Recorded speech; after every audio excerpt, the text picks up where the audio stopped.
En cette veille de dépôt de dossier des listes pour les européennes, les différents partis sont face à un casse-tête imposé par le devoir de parité hommes-femmes. Il est important que l'avenir de l'Europe, que les questions de société, d'écologie ou de libre-échange soient débattues par toutes les sensibilités.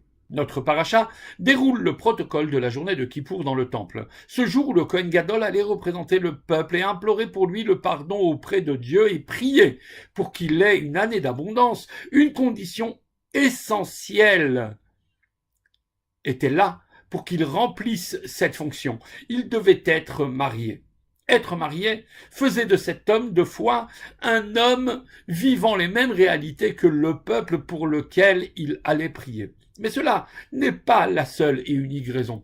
Certains disent que derrière un grand homme, il y a une femme. Or, cette citation me dérange parce que l'homme est ici qualifié de grand, alors que la femme, qui est derrière, n'est accompagnée d'aucun qualificatif. C'est un comble. Enfin, j'estime que si l'homme est grand, c'est précisément parce qu'il a une femme exceptionnelle, non pas derrière lui, mais devant lui.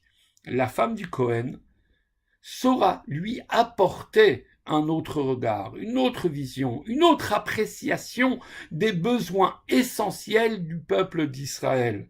C'est elle qui, quelque part, saura apprendre à l'homme de Dieu à avoir de l'empathie pour les simples mortels que nous sommes.